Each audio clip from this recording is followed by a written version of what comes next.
Facevano viaggiare le auto con la droga nascosta in doppi fondi, spedendola dalla Sicilia su bisarche che trasportavano macchine usate destinate a rivenditori piemontesi. Nella notte è stata sgominata la banda il cui business era il narcotraffico tra Albania e Italia, dal Piemonte alla Sicilia. 24 le richieste di custodia cautelare, 12 gli indagati in stato di libertà. Le accuse sono di traffico internazionale di sostanze stupefacenti e detenzione illegale di armi. Ad effettuare l'operazione alle prime ore dell'alba i carabinieri dei comandi provinciali di Agrigento e Torino. L'articolata attività investigativa partita nel 2011 dal nucleo operativo della Compagnia Carabinieri di Agrigento ha coinvolto le procure di DIA di Palermo e Torino e ha portato alla disarticolazione di una pericolosa banda di narcotrafficanti. In Sicilia troviamo uno dei personaggi chiave dell'organizzazione criminale, Giorgio Camarda, 36 anni, residente a Palermo, titolare di una concessionaria con sedi nel capoluogo siciliano e a Torino, utilizzata dall'organizzazione come deposito dello stupefacente e come canale di trasporto proprio, utilizzando le bisarche cariche di autovetture della concessionaria verso il nord Italia. Le autovetture trasportate, oltre a nasconderci la droga, venivano utilizzate anche in via occasionale come pagamento della merce.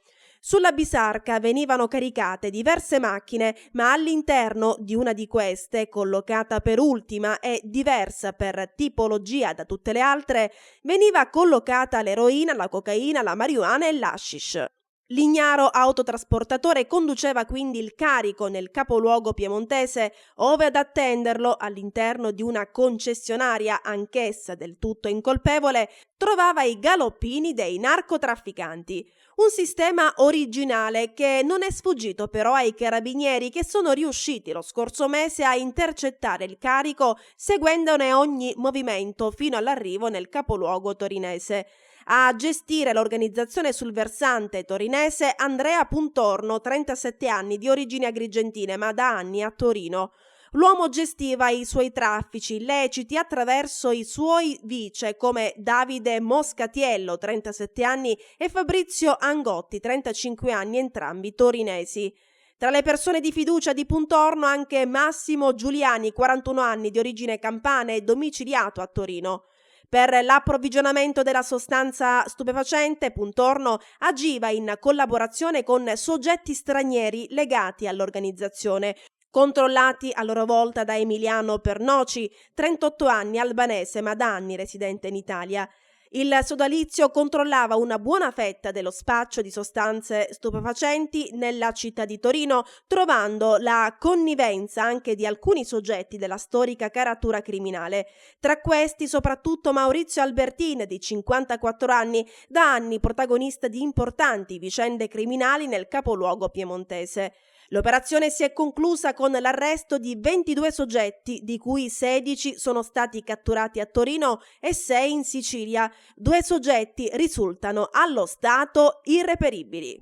Ma il ruolo della Agrigentini era intanto quello di partecipare all'organizzazione del trasporto e quindi i contatti anche in parte con i soggetti albanesi ma residenti a Torino. E poi soprattutto quello dello spaccio qui in provincia. Notevolissime le quantità di droga trasportate.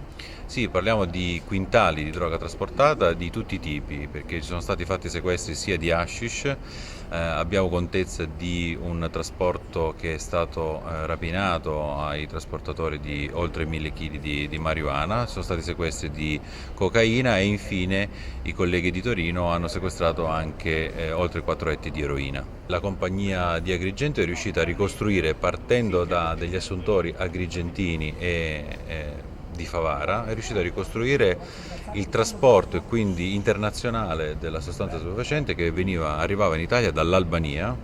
Dall'Albania veniva portata a Bari, di lì trasportata via terra a Torino e da Torino riportata o via terra o con traghetto a Palermo. Da Palermo poi arrivava nuovamente ad Agrigento.